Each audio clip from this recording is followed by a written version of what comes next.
Okay, you all good? Let's do it. Hello and welcome to the B2C Lead Generation Podcast. Welcome back to the B2C Lead Gen Podcast. My name is Daniel Hopewell here with Simon Blaney, and this is episode 81, Multi-Sell, Multi-Problems or a Better Solution. And it's interesting today because normally when we have a guest on the show, we almost book the guest first and then we kind of work out a topic after. Today, however, we had this topic and we thought we could do an extra person to weigh in. And luckily, Michael Ferree from Lead Generation World was kind enough to join us again and lend us his expertise. Michael, how's it going? Good. I don't know if it's expertise or just opinion, but we'll figure that out as we talk. Yeah, well, I mean, if we say it's expertise, it becomes it. We'll go in with confidence. Yeah.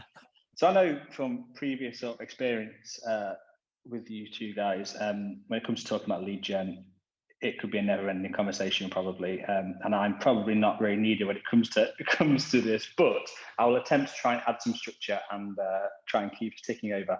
So to begin with, Michael, multi-sell. Can you just give people listening? Let's start from the beginning, a very basic overview of how it works. Well, how it should work, and how it works sometimes is probably a source of the problem with the impression of what multi-sell really is.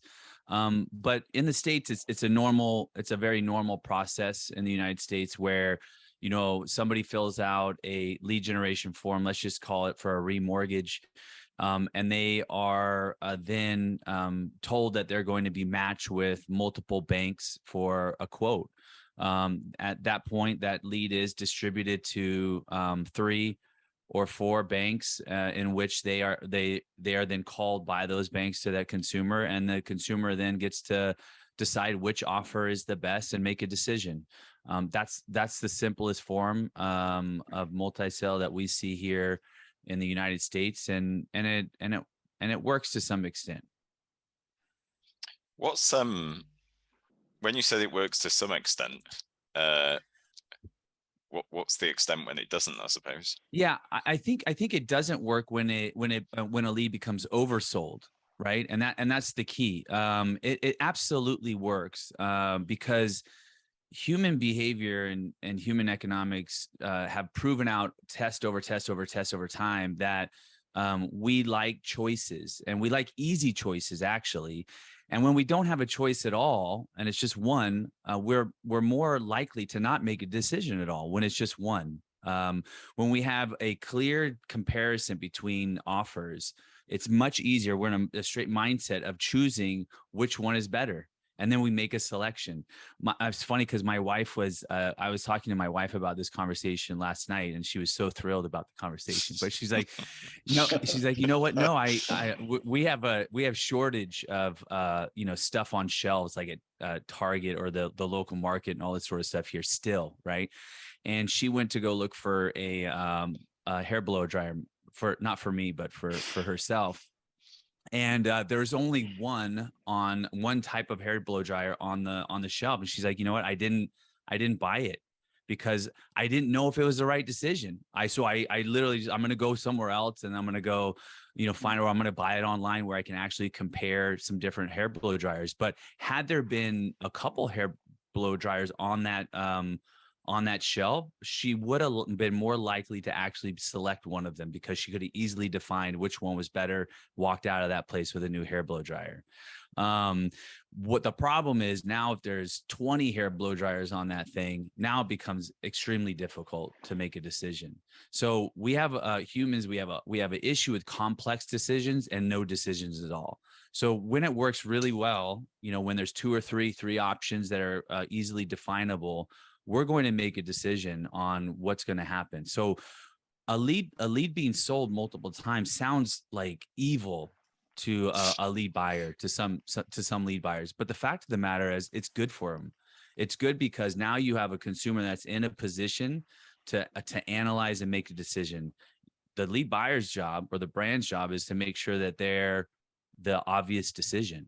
Whether that's the agent on the line being very personable, whether that's strictly just a better offer a lower rate if we're still talking about remortgage, or a host of things. But yeah, the problem is when it becomes too much of a complex decision for a consumer to make, and that's being oversold. What in relation to this, how much does the sort of speed that we're contacting them, or the appointments that are booked? Because let's say I wanted a comparison basis. I've been sold to 3 remortgage companies. They're all going to contact me. But there's another thing about humans: when they want something, they typically want it like when they want it, don't they? So it's either like immediately or the time that you've booked. I guess that needs to be this understanding that, like, you've got to act quickly on this, or you've got to act on the time frame that the user wants. Yeah, absolutely. I mean, you got to call the lead, and this should be for anything. It doesn't matter if a lead's sold once and it's just going onto your landing page, your branded landing page. You shouldn't be waiting more than a minute, God forbid a minute, like literally seconds to contact that individual, because they are going to move on. They're going to be getting into other things. They're in the moment right then looking for an answer. Pick up the phone, call it within a second. I guarantee you're going to have success. In a shared environment, it's the same thing. It goes back to that. How are you going to stand out? You get on the phone, you create rapport with that consumer. You're the first one to create rapport. You're going to win. You're going to win, because now the next one, everyone's comparing against you, and hopefully they really liked you on the phone. You had something good to say. And it's good. Now they have something to compare against. The alternative is being last too, right? Which I don't think it's a great idea as far as when it comes to speed to contact, that first initial contact. But I think it comes into play on the follow-ups down the road. Don't give up is one of the things, because now, like, let's say 3 days down the road, you've called, you talked to them once. Don't give up, call back, follow up, because now if you can get them on the tail end of that decision, you can counter a lot of those things that have been said from the other people that may have given up by now. So it is twofold. It's not just a one shot, you the first one to win. You got to follow, the lead follow-up process is a little more complex than that. But yeah, you got to be fast initially with contacting a lead, no matter if it's an exclusive lead or a shared lead. But so I wonder if there's it'd be interesting. I don't know if anyone's got stats like this on a multi-sell basis, whether the first mover has like a unfair advantage in terms of their conversion, rather than it being like 33%, they've ended up with like 46%, whoever rings first. 100. I know there is, and I don't have it, but I know there is. In fact, there's a friend of mine, his name's Scott Payne with SDP Solutions, that lives and dies in this world of lead management. In fact, I think you've talked to Scott. He's been on the podcast. I've just watched a video on LinkedIn with him with a wig on, actually. Did you? You were there too, Michael. Did you have the wig on, or is that just a weird way? I wasn't. I was just sat here normally naked, but no, he had the wig on. Oh, that's a joke, by the way. I'm not. He didn't have a wig on. No, I'm not naked. He did have a wig on. Well, yeah, you at least have a sweater on, like you do now. Yeah. He's got these numbers because he lives and dies in these data sets, and yes, 100%. I know it's a fact that first touch has a much more highly likelihood of closing the lead than the second and third or fourth, whatever it is. And what happens in the scenario where buyers, I don't know, like they're slightly non-competitive? So, like, rather than being like they're converting 1 in every 3 leads, it ends up these guys for some reason are only converting on 1 in every 10. Do they just fall by the wayside, or is it something that the lead generator or the lead seller works with them on in order to find a different price, and then or is it they only direct people to them that they think they can convert, that they're competitive with? I think, okay, so or do they drop unfortunately off? Unfortunately there's some people, like, companies and processes that just are not going to be good at calling out on leads for whatever reason it is. I mean, there's a whole host of reasons, and it's unfortunate because they can be good. They just need to get their process. They need to get a good lead management system in place, all that sort of stuff. But maybe they don't. And they're just going to not be good at it. And there's going to be, companies that are wildly good at it because they're just so dialed in on it. Does a lead generator want to adjust costs to keep them on board? I'm sure they could, but how they deal with the different volumes of success with their buyers, I don't know. Well, one thing we've talked about a lot before, Michael, is the importance of trying to educate the lead buyers. How do you think this idea works with multi-sell specifically? Yeah, well, I just think it's like I honestly think we have to have a clear understanding of what's really happening, and like I said, the behavioral side of it for humans and what's going on, and then we also need to, as an industry, we need to have oversight and transparency with partners if they are selling it multiple times. What is it, and how can we ensure that they're only selling that lead 3 times to partners? And not only that, we also need to ensure that the consumer knows this too, almost more importantly, that the consumer knows it, because if the consumer knows that, hey, you're going to fill out this form and we're going to give you an opportunity to compare rates between 3 companies. And once you fill out the form, we'll tell you who the companies are. You fill out the form, boom, you're going to get called from these 3 banks. Expect their calls. Now we're setting up a process that is transparent for the consumer, and then subsequently is going to be really good for the lead buyers to compete against. But yeah, it's about the perception, I think, for brands, and with rightly so, because there's been times in the industry where lead sellers have sold data and leads more times than they should ever.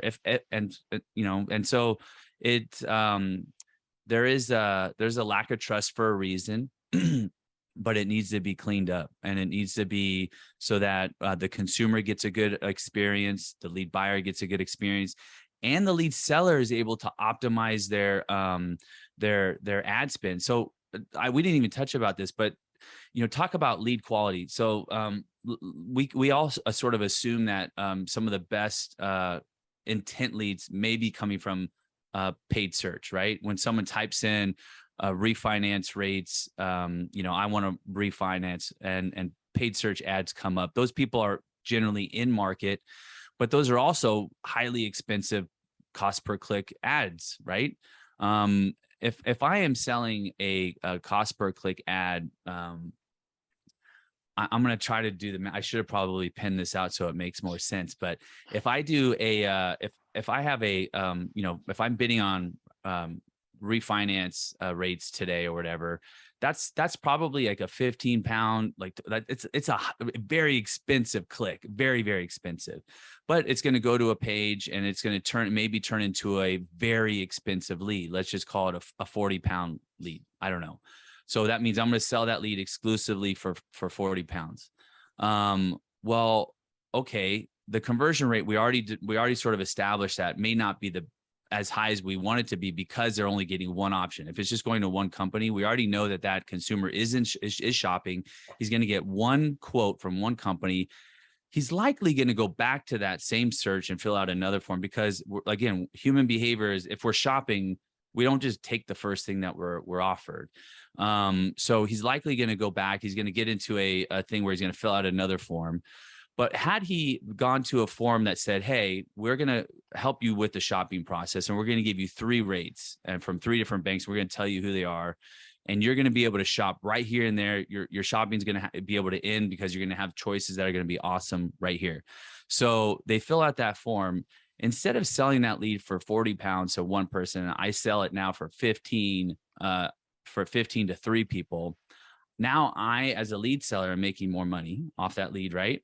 I'm also creating a shopping experience that's better for the consumer and for the lead buyer, because now the lead buyers get to at least get a legitimate shot at somebody that's in market decision, and they have all the options right with them. They're going to make a decision. But now I could take additional revenue, continue to buy good traffic, and maybe even more better traffic with keywords. I am actually raising the boat of everything, because now the lead generator is making a little bit more money off of that one lead, and everybody's winning. I know it sounds like a perfect world, but really it helps the consumer, the lead buyer, and the lead seller to improve the process and marketing of what's happening. I think I mean, I 100% agree with what you just said. You put it in a far better way than I've ever been able to. But I think there's two things that you mentioned. So number one is anyone who's buying leads, they've got like a benchmark conversion rate that they're trying to hit. Let's say it's 15, 20% if they're getting high intent leads from PPC, whatever. And you're right, a lot of that is actually because they've gone and filled another form out when they've done the search, refinance rates, whatever. They've got 3 forms and they've gone like, look at that one, look at that one, look at that one. Or what typically happens, I think, as well, is that they'll fill a form out on like a paid ad, and then might move to organic search, and it's usually the brand they've heard of. So then suddenly that one's ranking highly, or it's a comparison site, and they'll fill that out. And really, what you're trying to do is stop the search. And that's exactly, so if you move the search out of PPC and into the funnel that you're then selling, we need to coin that phrase, don't we? Stop the search. If we can stop the search, that's really like the total ambition for those buyers and for the lead generator. And as long as the consumer knows they're getting the best deal, why would they carry on searching? But the other thing is, and we just mentioned this on not the last podcast, which went live today, the podcast last week, which was called Lead Generators Need to Become Brands. One of the key things that we mentioned in that is using impartiality as a strength. And that's why I think multi-sell can do. So when you're then selling it to 3 companies, it's like, look, I don't care which one you go with. I'm impartial. All I'm bothered about is getting you the best deal. And here are 3 companies that I want you to speak to. And that's using that impartiality as a strength. And you almost have to do multi-sell to do that.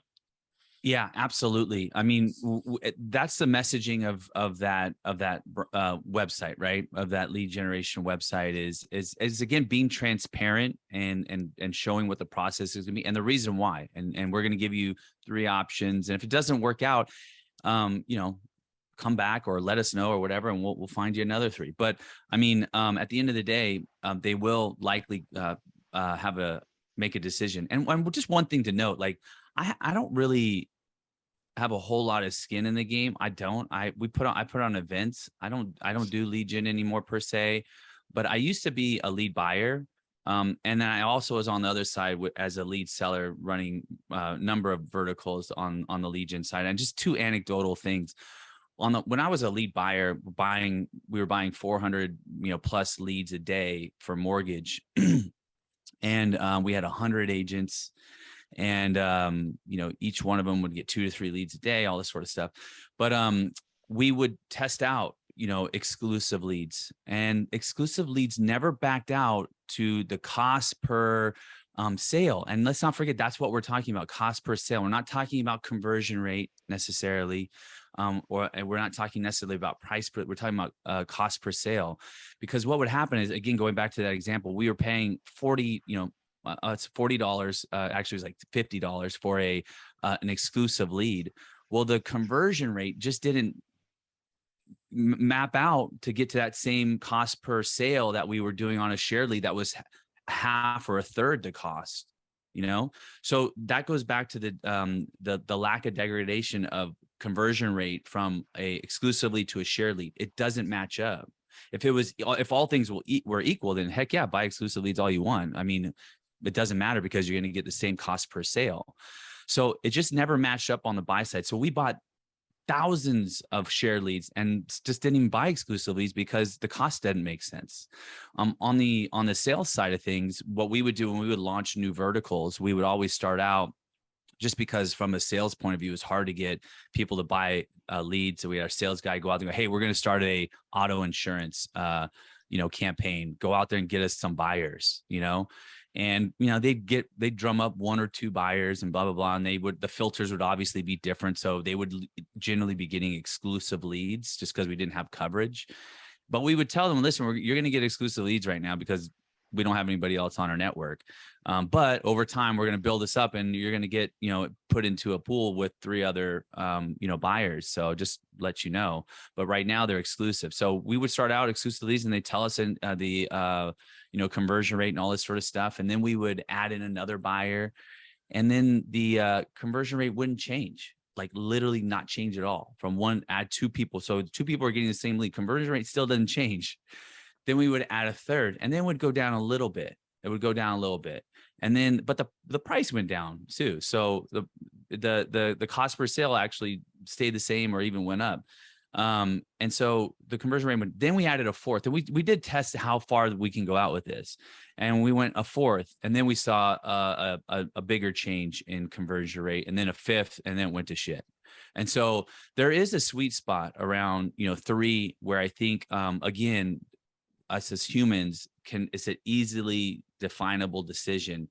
4 or 5, it gets too complex. Have you ever had that where you're like, there's too many things, I have no idea, I give up. It's just like too much. It's like when you get home and the questions your wife has, and you're just like, just stop.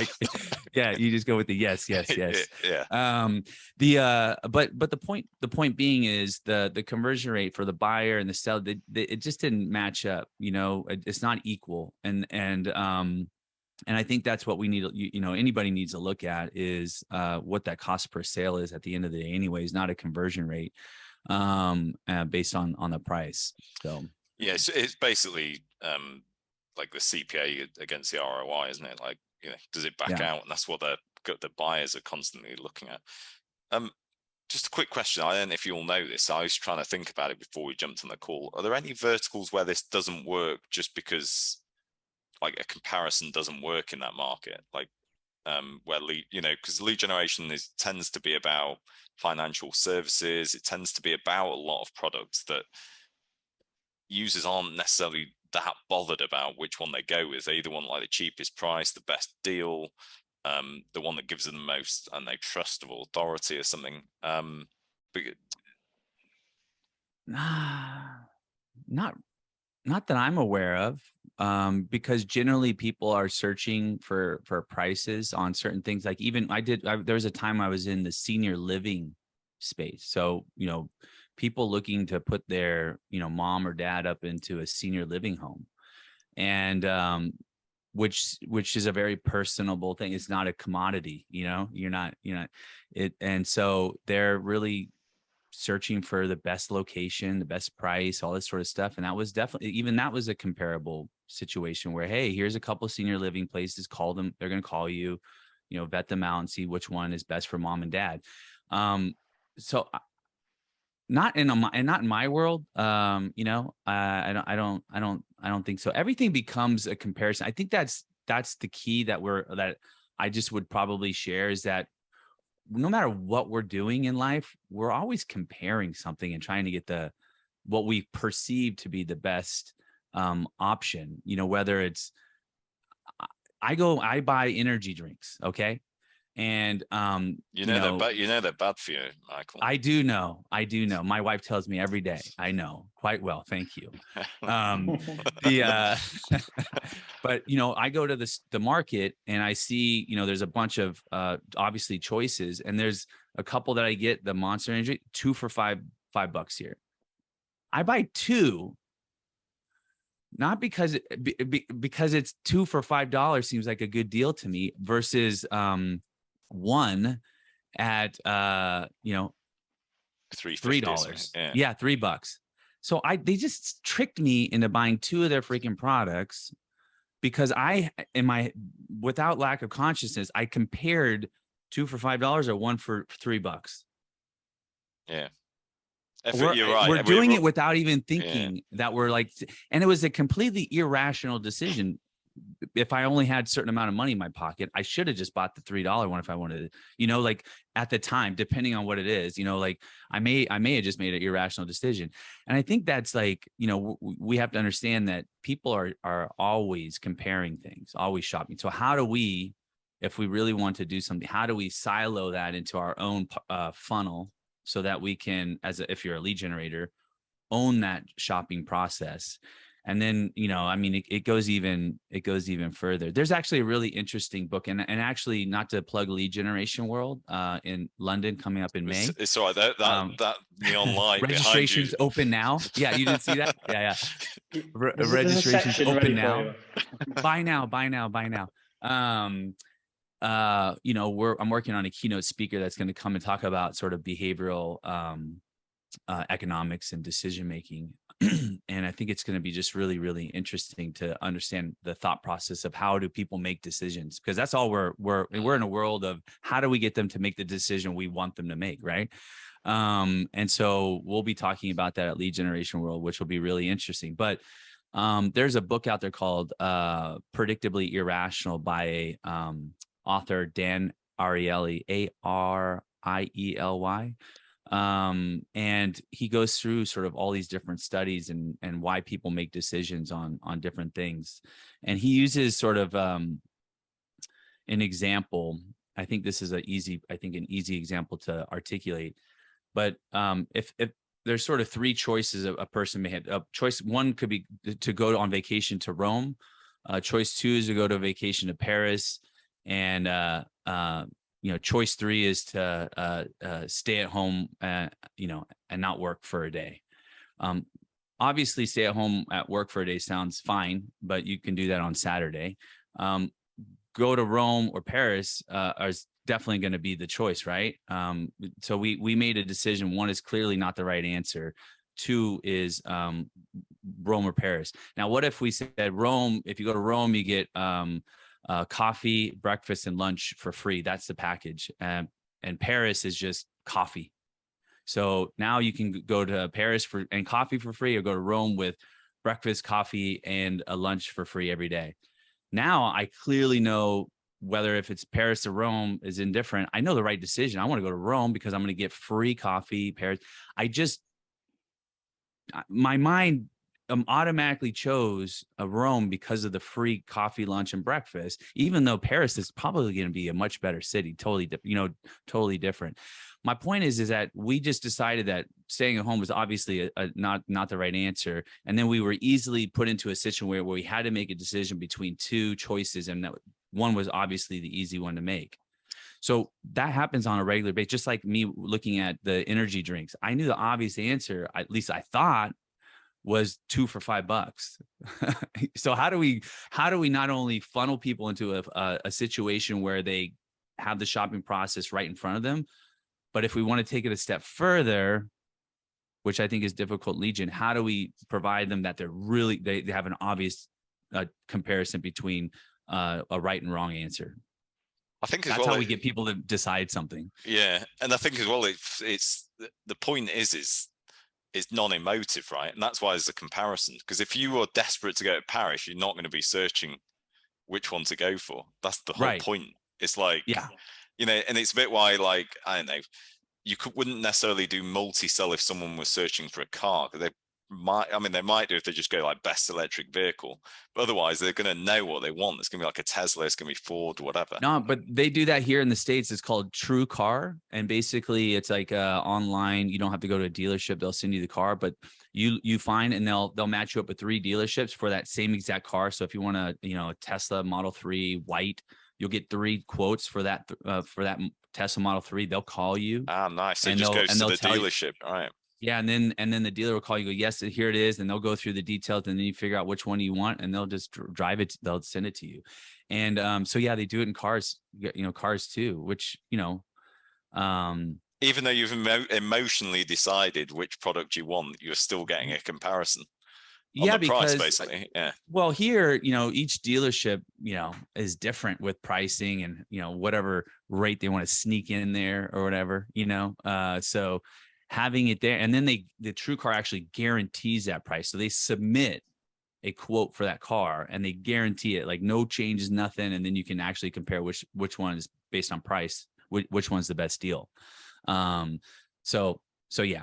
So it's funny. I'm telling you, we compare just this everything, and if you start looking at your daily life, and how you go through making purchases, looking at prices at the market or whatever it is, you're doing it all the time. So how do we, tying it all back into lead generation, when we have this narrow mindset that an exclusive lead is somehow better, it's only because it's been fucked up by somebody who's selling a ton of leads more than once, a lot of times, not just more than once, but like a lot of times. And that's just bad for the industry altogether. But it's not the overall view of shared leads. Shared leads are actually a very good thing for everybody.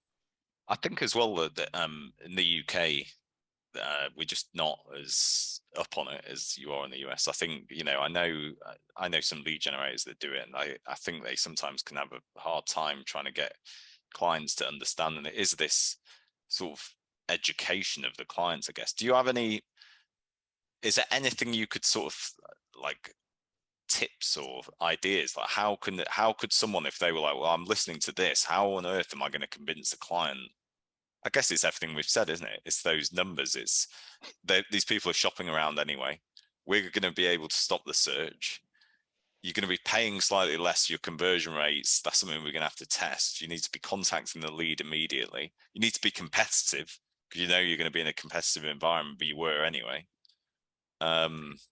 Yeah, it's really two things that you always talk about too, is transparency and trust and communication. You know, it's partnership, you know, it's partnering with your buyers or sellers and saying, here's the process, and being honest, this is what's happening. You know, maybe using contact state to as a third party to validate that, hey, this is where this lead's coming from and this is what's happening. There has to be trust involved, and there has to be communication. Absolutely. Because when that's not there, then things go awry.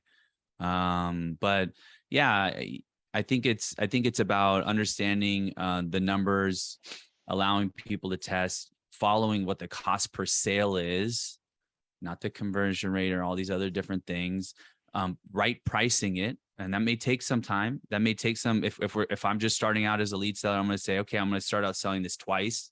I'm being transparent. I'm being transparent to the consumer and the lead seller. I'm going to start, and then let's see how, and then I'll tell them, okay, we're going to do 3 times. And then I would stop at 3, to be honest with you, just based on my experience. But, and I'm going to be, and we're going to talk, and you're going to share with me what the conversion rate was, what was the change, you know, and how did that affect price, and where's your cost per sale at price? And let's work together on something that makes sense for everybody. And like I said, if the good news, if I start making a little bit more money, I get to actually spend a little bit more money on better advertising, you know, or even scaling, because I mean, shit, that's a whole other, I can curse on this podcast, right? I feel like I feel like I've heard a couple no, yeah, of your, yeah, we've actually tried to like moderate the amount that we swear. So we okay, like, you just beep Daniel, just beep it out after. But that's another, you know, we can talk about this all day long. You know, the downward spiral of diminished lead costs that a lead seller can get is one that is sometimes unrecoverable, meaning someone digs for a lower price, a lead buyer, that really only hurts. If everybody's being transparent, it's really going to hurt the overall process, because the lead seller is going to try to look for cheaper venues to get traffic. It's just going to be, and there's no coming out of that unless you put more money at it, and somebody's putting more money at it and starts to buy more, you know, more expensive traffic. So, you know, it really comes down to trust, finding a good partner, building that trust, and being transparent, and understanding that choice is a good thing for everybody. Yeah. Michael, there's one thing I want to come back around to, because you mentioned it earlier, but I think it's actually one of the most important points. The title of this podcast is, you know, multi-sell, multi-problems, or a better solution. And actually, if you think about it, I focus that in very much on, is it better for the lead buyer, is it better for the lead seller, etc. But actually, what you said before, and I think, yeah, it's definitely probably the most important thing, is that, is it better for the consumer? I think that's really interesting perspective. You know, maybe not one we even set about at the start of this show, but it's kind of developed that it benefits the consumer. I think that's really worth repeating. Yeah, I mean, like I said, my wife sort of hit it on the head last night with her. She's like, yeah, about the hair blow dryer. She's like, there is only one type of blow dryer on the shelf. So 1, I'm not buying it. 2, I got to go somewhere else. I got to go down the street. I got to go to the other market, the other grocery store, you know, wherever it is, to search for it around. And that sucks. That's a crappy process, you know, that I've got to get back in the car and go do this. It is literally no different than online. that if I'm looking for a thing, I go to one forum and one person calls me in an hour, which is a horrible experience. Call immediately. And then the rate's kind of not even sure if the rate's good or not because I don't have anything to compare it to. So now I got to fill out another form. And if I can silo this all into one shopping experience, which is what a lot of companies have done here, like a lending tree, when banks compete, you win is their statement. It's true. It's true. That's using their impartiality as a strength as well. It's like this is something we come back to all the time. It's a great point. I mean, 99% of what we come back to is like, if it's good for the consumer, it seems to be good for everyone. And it's like you mentioned, Daniel, it's like this constant thing that we'll uncover just by talking about things. But the lending tree example, when we've spoken to Bruce Cook and other people and everything, and this is the thing of like building a brand, if you can put yourself in the position as the lead generator to go, what is best for this person? The reality is it's not to sell their lead to one buyer. Yeah. Unless that buyer is a comparison site. So, the best thing is you've got multiple buyers and you are the comparison site. You are the comparison lead generator. And that statement you said of lending trees is perfect for it. When banks compete, you win. Yeah. And now they're taking it further, right? So what he talked about on your podcast was, what did he call it? Lead Gen 101, advertising arbitrage. No, he called it. That was back in the day. But he's talking customer acquisition. Was that what he called it, or consumer? What did he call it? But anyways, it was the thought that having that consumer be in your system that you can then help with multiple life decisions, right? And they trust you and they go, okay, what's next, Mike? You need insurance too. It looks like you just refinanced your house. I'm sure you probably need homeowners. Would you like to get a couple of rates on that too? Okay, yeah, I would. Can you send it to? Now I'm in a trusted shopping experience is what Lending Tree is trying to create with multiple products of life decisions that they're owning. And when they can do that, they can control the experience for the consumer and their partners and make sure that everyone's getting what they need out of it. So it's not just a turn and burn situation, right? It's not just, hey, here's a lead, bye-bye, never heard of you, never hear from me again. But, they get into a system and that's what Lending Tree is doing. But yeah, they started out with that, when banks compete, you win. And at the end of the day, that is true. 100%. Great point. Well, yeah, I think that's a nice point to think about, to bring it back to consumer as we always try and do. We've covered quite a lot of multi-sell there, but Michael, I think we're being very humble at the start because you've shown us your expertise fully during the course of that. I think everyone would have listened to loads and listened to that and learned loads of stuff from it. One thing I do want to ask you, which you sort of touched upon, but in my designation section within my roadmap for this podcast, Lead Gen World London next year, how is it shaping up? Is it going well? Everything getting ready? We're really super excited about it. Obviously, last year was our first one, and I think we sort of planted our flag in the ground to some extent and brought lead buyers and lead sellers together to have these conversations. And that's our goal, is to bring both sides of the party or the table to the show and talk about it and provide best practices for lead buyers to be successful with leads, to find good lead sources, and then subsequently also good lead generation conversations for the lead generators, whether it's B2C or B2B. We need to have a home for both sides to come to and talk about these things and find good, legitimate partners. I mean, and that's the key. I just want to tie in before we get out. Like the next step for multi-sale for companies is really being, like I said, transparent. And I would recommend, getting involved with a contact state, a third party that can validate like what's happening, or require my lead sellers to use a contact state and vice versa. So or any other product there is that will do the same thing, that will validate when a form is completed and how many times it gets, sold.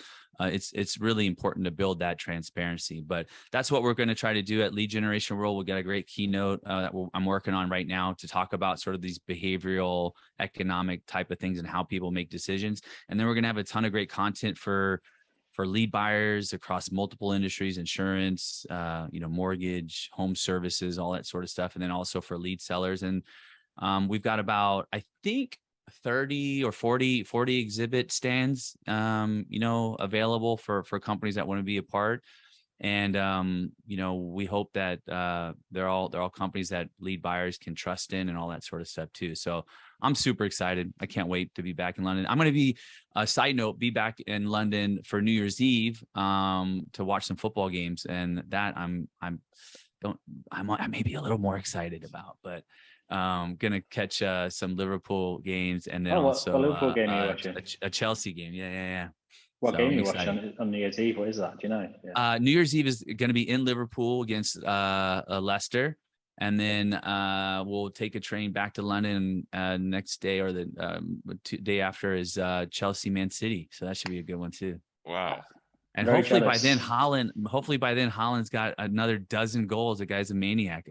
So it's gonna be fun to watch. Well, you can't be supporting Haaland if you're in Liverpool. Like, you got to make this. No, I don't. Listen, I'm an American, Daniel. I don't really have a team. You know what I'm saying? I don't know. My son is a fan of. I think he'd probably say Liverpool is one of his favorite teams. It's easy for us Americans to like pick the favorite, the top team, although not this year. Sorry, Liverpool fans, but and be a fan of it. So I'm excited about it, and I'm excited for Legion World in London too.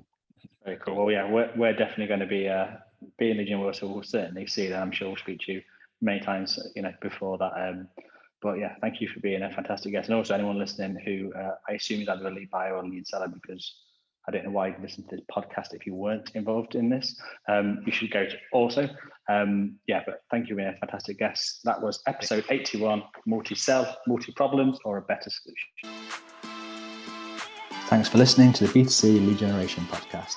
Be sure to hit subscribe to hear more from those at the very cutting edge of the lead gen world.